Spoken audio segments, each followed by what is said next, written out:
Recorded by Marlo Diane.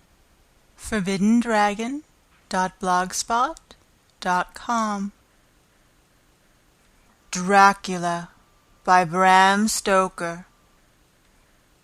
Chapter 13.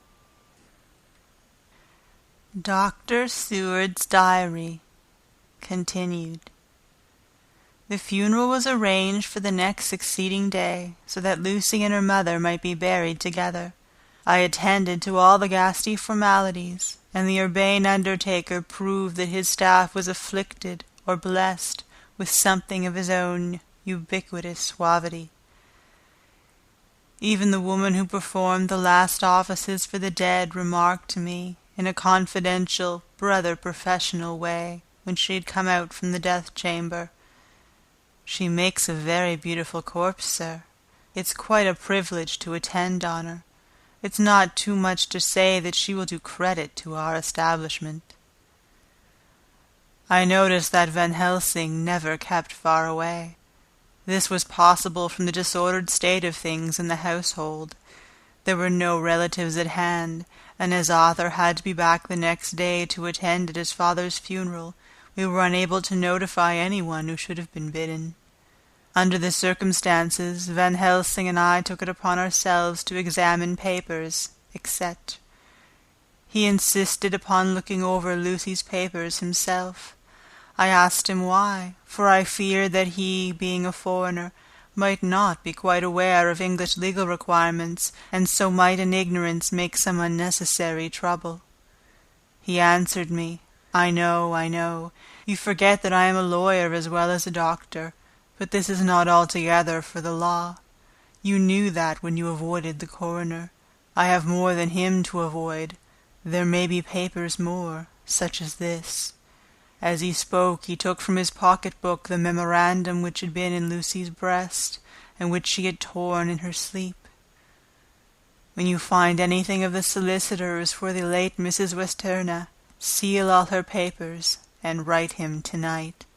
For me, I watch here in the room and in Miss Lucy's old room all night, and I myself search for what may be. It is not well that her very thoughts go into the hands of strangers." I went on with my part of the work, and in another half-hour had found the name and address of Mrs. Westerna's solicitor, and had written to him. All the poor lady's papers were in order. Explicit directions regarding the place of the burial were given. I had hardly sealed the letter when, to my surprise, Van Helsing walked into the room, saying, "Can I help you, friend John? I am free, and if I may, my service is to you." "Have you got what you looked for?" I asked. To which he replied, "I did not look for any specific thing. I only hoped to find, and find I have, all that there was. Only some letters and a few memoranda, and a diary new begun, but I have them here, and we shall for the present say nothing of them. I shall see that poor lad tomorrow evening, and, with his sanction, I shall use some." When we had finished the work in hand, he said to me, "And now, friend John, I think we may to bed. We want sleep, both you and I, and rest to recuperate. Tomorrow we shall have much to do, but for tonight there is no need of us, alas." Before turning in, we went to look at poor Lucy. The undertaker had certainly done his work well, for the room was turned into a small chapelle andante.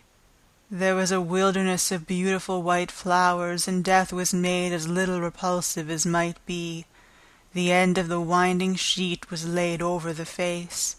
When the professor bent over and turned it gently back, we both started at the beauty before us, the tall wax candle showing a sufficient light to note it well. All Lucy's loveliness had come back to her in death, and the hours that had passed, instead of leaving traces of decay's effacing fingers, had but restored the beauty of life, till positively I could not believe my eyes that I was looking at a corpse. The professor looked sternly grave. He had not loved her as I had, and there was no need for tears in his eyes. He said to me, "Remain till I return," and left the room. He came back with a handful of wild garlic from the box waiting in the hall, but which had not been opened, and placed the flowers amongst the others on and around the bed. Then he took from his neck, inside his collar, a little gold crucifix, and placed it over the mouth. He restored the sheet to its place, and we came away. I was undressing in my own room when, with a premonitory tap at the door, he entered, and at once began to speak. "Tomorrow I want you to bring me, before night, a set of post-mortem knives." "Must we make an autopsy?" I asked. "Yes and no. I want to operate, but not what you think. Let me tell you now, but not a word to another. I want to cut off her head and take out her heart." "Ah, you are a surgeon and so shocked. You whom I have seen with no tremble of hand or heart do operations of life and death that make the rest shudder. Oh, but I must not forget, my dear friend John, that you loved her, and have not forgotten it, for it is I that shall operate, and you must not help. I would like to do it tonight, but for Arthur I must not. He will be free after his father's funeral tomorrow, and he will want to see her, to see it. Then, when she is coffined ready for the next day, you and I shall come when all asleep. We shall unscrew the coffin lid and shall do our operation, and then replace all, so that none know, save we alone." "But why do it at all? The girl is dead. Why mutilate her poor body without need?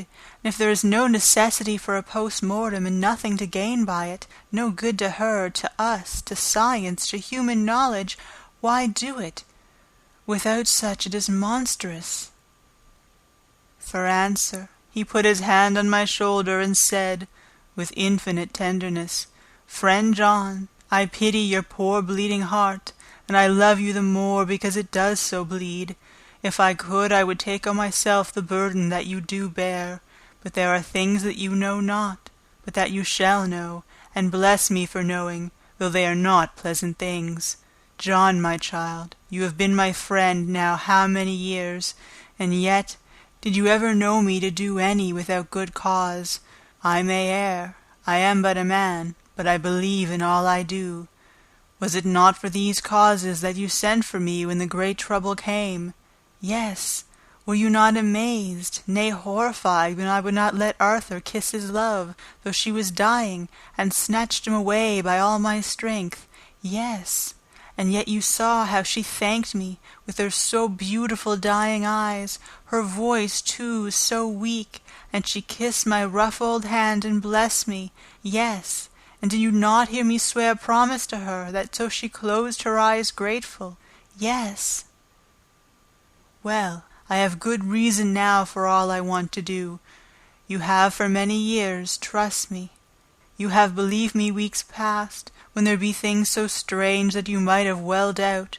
Believe me yet a little, friend John, if you trust me not that I must think what I think, and that is not perhaps well, and if I work as work I shall, no matter trust or no trust, without my friend trust in me, I work with heavy heart, and feel oh so lonely, when I want all help and courage that may be. He paused a moment, and went on solemnly, "Friend John, there are strange and terrible days before us. Let us not be two, but one. That so we work to a good end, will you not have faith in me?" I took his hand and promised him. I held my door open as I went away, and watched him go to his room and close the door.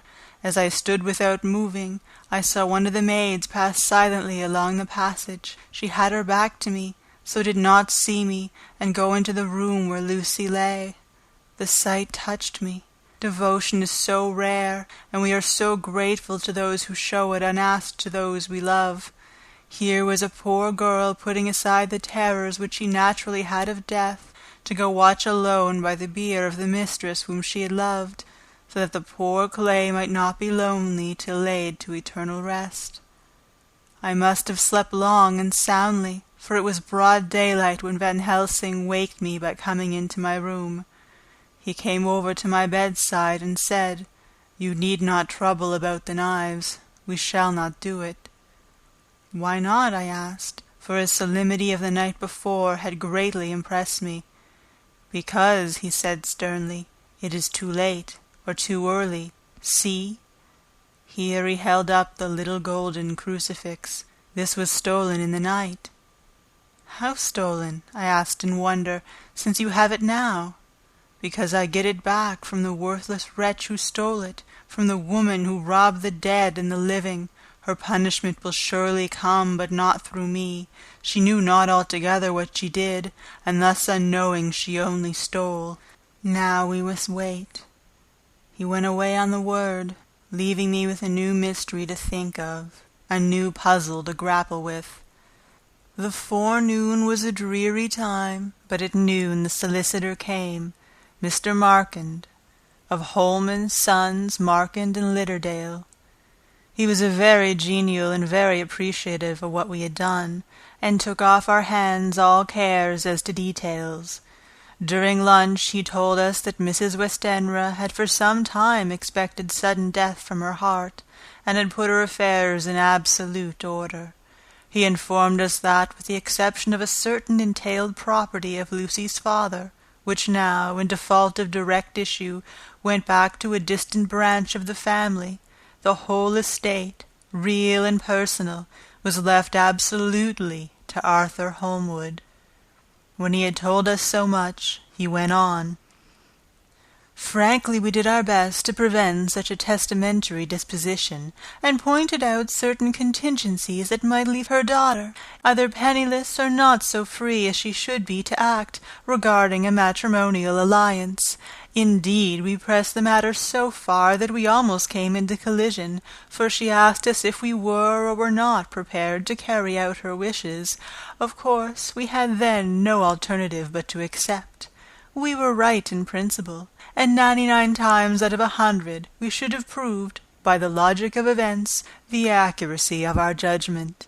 Frankly, however, I must admit that in this case any other form of disposition would have rendered impossible the carrying out of her wishes, for by her predeceasing her daughter, the later would have come into possession of the property, and, even if she had only survived her mother by 5 minutes, her property would, in case there were no will, and a will was a practical impossibility in this case, have been treated at her decease as under intestacy, in which case Lord Godalming, though so dear a friend, would have had no claim in the world, and the inheritors, being remote, would not be likely to abandon their just rights for sentimental reasons regarding an entire stranger. I assure you, my dear sirs, I am rejoiced at the result, perfectly rejoiced." He was a good fellow, but his rejoicing at the one little part, in which he was so officially interested, of so great a tragedy, was an object lesson in the limitations of sympathetic understanding. He did not remain long, but said he would look in later in the day and see Lord Godalming. His coming, however, had been a certain comfort to us, since it assured us that we should not have to dread hostile criticism as to any of our acts. Arthur was expected to arrive at 5 o'clock, so a little before that time we visited the great chamber. It was so in very truth, for now both mother and daughter lay in it. The undertaker, true to his craft, had made the best display he could of his goods, and there was a mortuary air about the place that lowered our spirits at once. Van Helsing ordered the former arrangement to be adhered to, explaining that, as Lord Godalming was coming very soon, it would be less harrowing to his feelings to see all that was left of his fiancée quite alone. The undertaker seemed shocked at his own stupidity, and exerted himself to restore things to the condition in which we left them the night before, so that when Arthur came, such shocks to his feelings as we could avoid were saved. Poor fellow, he looked desperately sad and broken. Even his stalwart manhood seemed to have shrunk somewhat under the strain of his much-tried emotions. He had, I knew, been very genuinely and devotedly attached to his father, and to lose him, and at such a time, was a bitter blow to him. With me he was as warm as ever, and to Van Helsing he was sweetly courteous, but I could not help seeing that there was some constraint with him. The professor noticed it too, and mentioned me to bring him upstairs. I did so, and left him at the door of the room, so I felt he would like to be quite alone with her, but he took my arm and led me in, saying huskily, "You loved her too, old fellow. She told me all about it, and there was no friend had a closer place in her heart than you. I don't know how to thank you for all you have done for her. I can't think yet." Here he suddenly broke down, and threw his arms round my shoulders, and laid his head on my breast, crying, "Oh, Jack, Jack, what shall I do? The whole of life seems gone from me all at once, and there is nothing in the wide world for me to live for." I comforted him as well as I could. In such cases men do not need much expression. A grip of the hand, the tightening of an arm over the shoulder, a sob in unison, are expressions of sympathy dear to a man's heart. I stood still and silent till his sobs died away, and then I said softly to him, "Come and look at her." Together we moved over to the bed, and I lifted the lawn from her face. God, how beautiful she was! Every hour seemed to be enhancing her loveliness. It frightened and amazed me somewhat. And as for Arthur, he fell to trembling, and finally was shaken with doubt as with an ague. At last, after a long pause, he said to me in a faint whisper, "Jack, is she really dead?" I assured him sadly that it was so, and went on to suggest, for I felt that such a horrible doubt should not have life for a moment longer than I could help, that it often happened that after death faces become softened and even resolved into their youthful beauty, that this was especially so when death had been preceded by any acute or prolonged suffering. I seemed to quite do away with any doubt, and after kneeling beside the couch for a while and looking at her lovingly and long, he turned aside. I told him that this must be good-bye, as the coffin had to be prepared, so he went back and took her dead hand in his and kissed it, and bent over and kissed her forehead. He came away, fondly looking back over his shoulder at her as he came. I left him in the drawing-room, and told Van Helsing that he had said good-bye, so the later went to the kitchen to tell the undertaker's men to proceed with the preparations and to screw up the coffin. When he came out of the room again, I told him of Arthur's question, and he replied, "I am not surprised. Just now I doubted for a moment myself." We all dined together, and I could see that poor Art was trying to make the best of things. Van Helsing had been silent all dinner-time, but when we had lit our cigars, he said, "Lord—" But Arthur interrupted him. "No, no, not that, for God's sake, not yet at any rate. Forgive me, sir. I did not mean to speak offensively. It is only because my loss is so recent." The professor answered very sweetly, "I only used that name because I was in doubt. I must not call you Mr., and I have grown to love you. Yes, my dear boy, to love you as Arthur." Arthur held out his hand and took the old man's warmly. "Call me what you will," he said. "I hope I may always have the title of a friend, and let me say that I am at a loss for words to thank you for your goodness to my poor dear." He paused a moment and went on. "I know that she understood your goodness even better than I do, and if I was rude or in any way wanting at the time you acted so, you remember." The professor nodded. "You must forgive me." He answered with a grave kindness, "I know it was hard for you to quite trust me then, for to trust such violence needs to understand, and I take it that you do not, that you cannot, trust me now, for you do not yet understand, and there may be more times when I shall want you to trust when you cannot, and may not, and must not yet understand. But the time will come when your trust shall be whole and complete in me, and when you shall understand as though the sunlight himself shone through. Then you shall bless me from the first to last for your own sake, and for the sake of others, and for her dear sake to whom I swore to protect." "And indeed, sir," said Arthur warmly, "I shall in all ways trust you. I know and believe you have a very noble heart, and you are Jack's friend, and you were hers. You shall do what you like." The professor cleared his throat a couple of times, as though about to speak, and finally said, "May I ask you something now?" "Certainly." "You know that Mrs. Westenra left you all her property?" "No, poor dear, I never thought of it." "And as it is all yours, you have a right to deal with it as you will. I want you to give me the permission to read all Mrs. Lucy's papers and letters.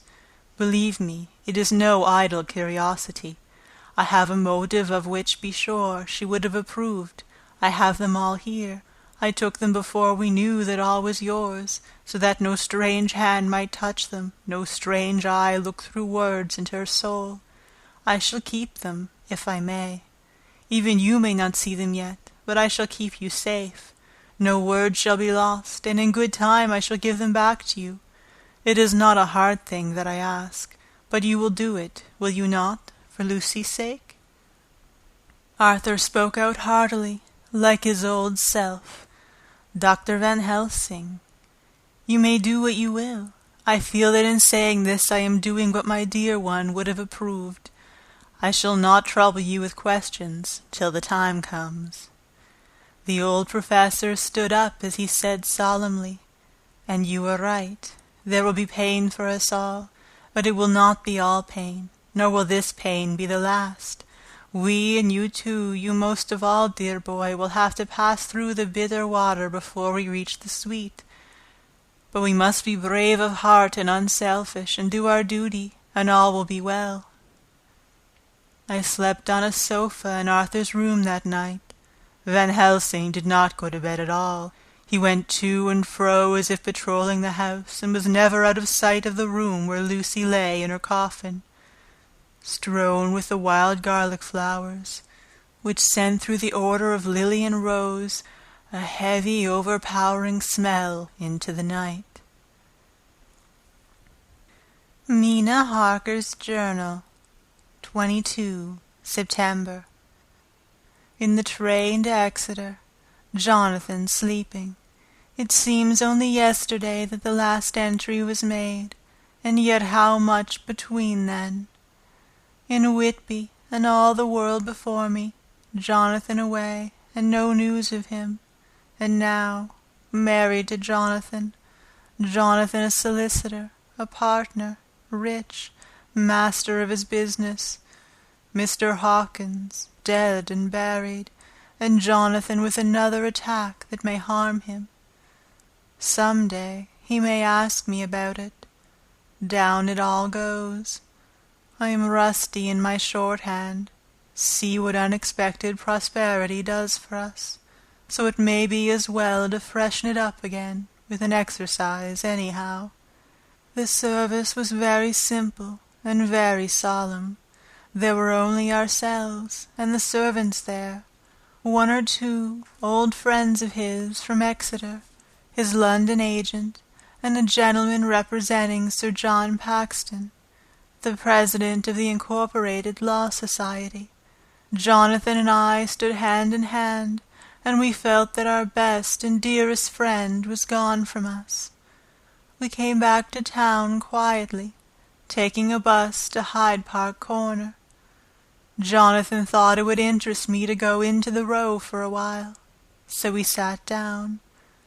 But there were very few people there, and it was sad-looking and desolate to see so many empty chairs. It made us think of the empty chair at home, so we got up and walked down Piccadilly. Jonathan was holding me by the arm, the way he used to in the old days before I went to school. I felt it very improper. for you can't go on for some years teaching etiquette and decorum to other girls, without the pedantry of it biting into yourself a bit. But it was Jonathan, and he was my husband, and we didn't know anybody who saw us, and we didn't care if they did, so on we walked. I was looking at a very beautiful girl, in a big cartwheel hat, sitting in a Victoria, outside Galenios, when I felt Jonathan clutch my arm so tight that he hurt me, and he said, under his breath, "My God." I am always anxious about Jonathan, for I fear that some nervous fit may upset him again, so I turned to him quickly and asked him what it was that disturbed him. He was very pale, and his eyes seemed bulging out as, half in terror and half in amazement, he gazed at a tall, thin man, with a beaky nose and black mustache and pointing beard, who was also observing the pretty girl. He was looking at her so hard that he did not see either of us, and so I had a good view of him. His face was not a good face. It was hard and cruel and sensual, and big white teeth that looked all the whiter because his lips were so red, were pointed like an animal's. Jonathan kept staring at him, till I was afraid he would notice. I feared he might take it ill. He looked so fierce and nasty. I asked Jonathan why he was disturbed, and he answered, evidently thinking I knew as much about it as he did. "Do you see who it is?" "No, dear," I said. "I don't know him. Who is it?" His answer seemed to shock and thrill me, for it was said as if he did not know that it was me, Mina, to whom he was speaking. "It is the man himself." The poor dear was evidently terrified at something, very greatly terrified. I do believe that if he had not had me to lean on and to support him, he would have sunk down. He kept staring. A man came out of the shop with a small parcel and gave it to the lady, who then drove off. The dark man kept his eyes fixed on her, and when the carriage moved up Piccadilly, he followed in the same direction and hailed a hansom. Jonathan kept looking after him and said, as if to himself, "I believe it is the Count, but he is grown young. My God, if this be so! Oh, my God, if only I knew, if only I knew!"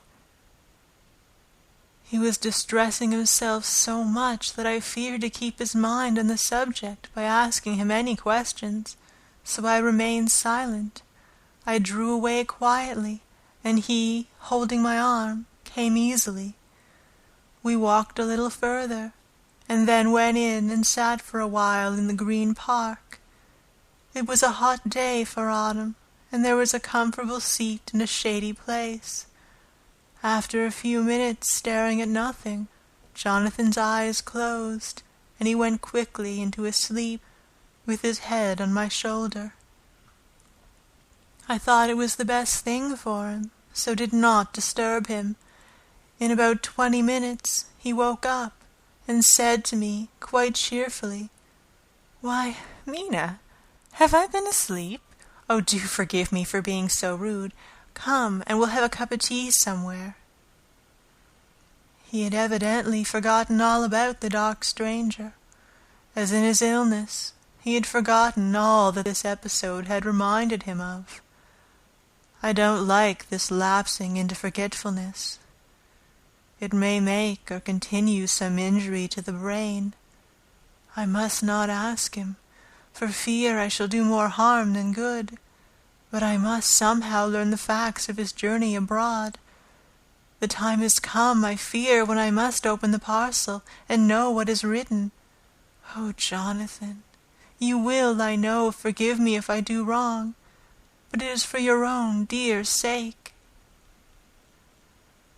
Later, a sad homecoming in every way, the house empty of the dear soul who was so good to us.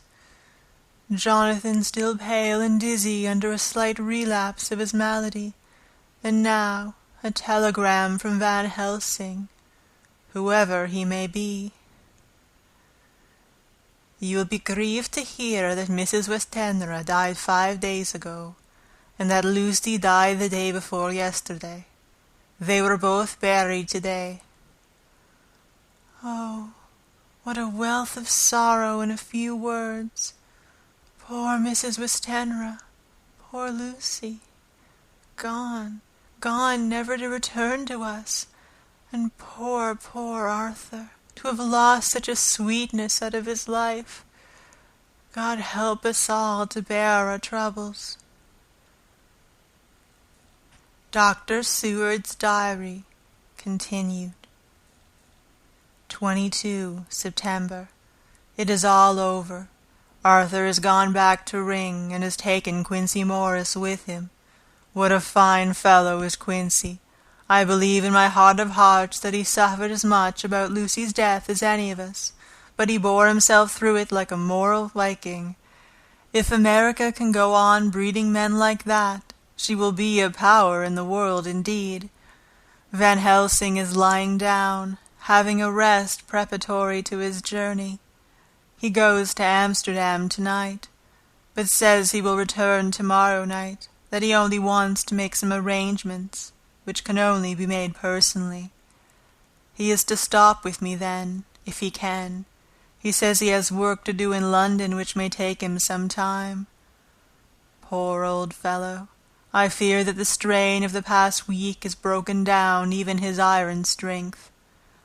All the time of the burial he was, I could see, putting some terrible restraint on himself. When it was all over, we were standing beside Arthur, who, poor fellow, was speaking of his part in the operation, where his blood had been transfused to his Lucy's veins.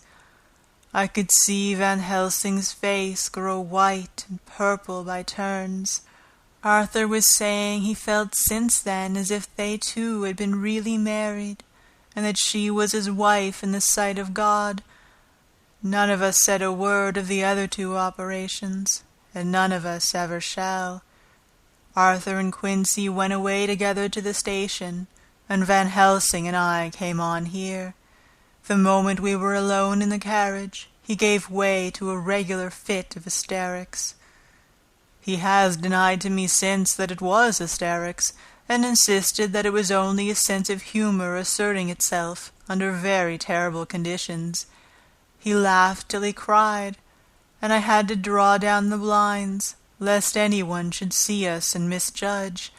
And then he cried, till he laughed again, and laughed and cried together, just as a woman does. I tried to be stern with him, as one is to a woman under the circumstances, but it had no effect. Men and women are so different in manifestations of nervous strength or weakness. Then, when his face grew grave and stern again, I asked him why his mirth, and why at such a time. His reply was in a way characteristic of him, for it was logical and forceful and mysterious. He said, "Ah, you don't comprehend, friend John. Do not think that I am not sad though I laugh. See, I have cried even when the laugh did choke me. But no more think that I am sorry when I cry, for the laugh he come just the same. Keep it always with you, that laughter who knock at your door and say, 'May I come in?' It is not true laughter. No, he is a king, and he come when and how he like. He ask no person, he choose no time of suitability. He say, 'I am here.' Behold an example I grieve my heart out, for that so young sweet girl. I give my blood for her, though I am old and worn. I give my time, my skill, my sleep. I let my other sufferers want, that she may have it all. And yet I can laugh at her very grave, laugh when the clay from the spade of the sexton drop upon her coffin and say thud, thud to my heart, till it send back the blood from my cheek. My heart bleed for that poor boy, that dear boy, so of an age of mine own boy, had I been so blessed that he live, and with his hair and eyes the same. There, you know now why I love him so, and yet when he say things that touch my husband heart to the quick, and make my father heart yearn to him as to no other man, not even you, friend John, for we are more level in experiences than father and son. Yet even at such a moment, King Laugh he come to me, and shout and bellow in my ear, here I am, till the blood come dance back, and bring some of the sunshine that he carry with him to my cheek. Oh, friend John, it is a strange world, a sad world, a world full of miseries and woes and troubles, and yet when King Laugh come, he make them all dance to the tune he play. Bleeding hearts and dry bones of the churchyard, and tears that burn as they fall, all dance together to the music that he make with his smileless mouth of him. And believe me, friend John, that he is good to come, and kind. Ah, we men and women are like ropes drawn tight with strain that pull us different ways. Then tears come, and like the rain on the ropes they brace us up, until perhaps the strain become too great, and we break. But King Laugh he come like the sunshine, and he ease off the strain again, and we bear to go on with our labor, what it may be. I did not like to wound him by pretending not to see his idea, but as I did not yet understand the cause of his laughter, I asked him. As he answered me, his face grew stern, and he said in quite a different tone, "Oh, it was the grim irony of it all, this so lovely lady, garlanded with flowers, that looked so fair as life, till one by one we wondered if she were truly dead. She laid in that so fine marble house, in that lonely churchyard, where rest so many of her kin, laid there with the mother who loved her, and whom she loved, and that sacred bell going toll, toll, toll, so sad and slow, and those holy men with the white garments of the angel, pretending to read books, and yet all the time their eyes never on the page, and all of us with the bowed head. And for what? She is dead, so, is it not?" "Well, for the life of me, Professor," I said, "I can't see anything to laugh at in all that. Why, your expression makes it a harder puzzle than before. But even if the burial service was comic, what about poor Art and his trouble? Why, his heart was simply breaking." "Just so. Said he not that the transfusion of his blood to her veins had made her truly his bride?" "Yes, and it was a sweet and comforting idea for him." "Quite so. But there was a difficulty, friend John. If so that, then what about the others? Ho, ho. Then this so sweet maid is a polyandrist, and me, with my poor wife dead to me, but alive by church's law, though no wits, all gone, even I, who am faithful husband to his now no wife, am bigamist." "I don't see where the joke comes in there, either," I said, and I did not feel particularly pleased with him for saying such things. He laid his hand on my arm and said, "Friend John, forgive me if I pain. I showed not my feelings to others when it would wound, but only to you, my old friend, whom I can trust. If you could have looked into my heart, then when I want to laugh, if you could have done so when the laughter arrived, if you could do so now, when King Laugh have packed up his crown and all that is to him, for he go far, far from me, and for a long, long time, maybe you would, perhaps, pity me the most of all." I was touched by the tenderness of his tone, and asked why. "Because I know." and now we are all scattered, and for many a long day loneliness will sit over our roofs with brooding wings. Lucy lies in the tomb of her kin, a lordly death-house in a lonely churchyard, away from teeming London, where the air is fresh, and the sun rises over Hampstead Hill, and where wildflowers grow of their own accord. So I can finish this diary, and God only knows if I shall ever begin another. If I do, or if I even open this again, it will be to deal with different people and different themes, for here at the end, where the romance of my life is told, ere I go back to take up the thread of my life work, I say sadly and without hope, Fini. The Westminster Gazette, 25 September, a Hampstead mystery. The neighborhood of Hampstead is just at present exercised with a series of events which seem to run on lines parallel to those of what was known to the writers of headlines as the Kensington Horror, or the Stabbing Woman, or the Woman in Black. During the past 2 or 3 days, several cases have occurred of young children straying from home or neglecting to return from their playing on the heath. In all these cases, the children were too young to give any properly intelligible account of themselves, but the consensus of their excuses is that they had been with a bloofer lady.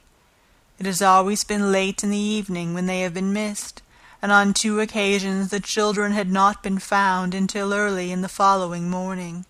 It is generally supposed in the neighborhood that, as the first child missed gave his reason for being away that a bloofer lady had asked him to come for a walk, the others had picked up the phrase and used it as occasion served. This is the more natural, as the favorite game of the little ones at present is luring each other away by wiles. A correspondent writes us that to see some of the tiny tots pretending to be the bloofer lady is supremely funny. Some of our characterists might, he says, take a lesson in the irony of grotesque by comparing the reality and the picture. It is only in accordance with general principles of human nature that the bloofer lady should be the popular role at these al fresco performances. Our correspondent naively says that even Ellen Terry could not be so winningly attractive as some of these grubby-faced little children pretend, and even imagine themselves to be. There is, however, possibly a serious side to the question, for some of the children, indeed all who have been missed at night, have been slightly torn or wounded in the throat. The wound seems such as might be made by a rat or a small dog, and although of not much importance individually, would tend to show that whatever animal inflicts them has a system or method of its own. The police of the division have been instructed to keep a sharp lookout for straying children, especially when very young, in and around Hampstead Heath, and for any stray dog which may be about.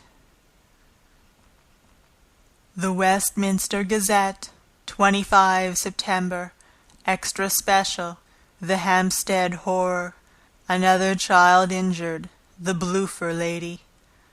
We have just received intelligence that another child missed last night was only discovered late in the morning under a furze bush at the Shooter's Hill side of Hampstead Heath, which is perhaps less frequented than the other parts. It has the same tiny wound in the throat as has been noticed in other cases. It was terribly weak, and looked quite emaciated. It too, when partially restored, had the common story to tell of being lured away by the bloofer lady. End of chapter 13. Recorded by Marlo Diane. April 21st to 26, 2006. Pisgah West, Prince Edward Island.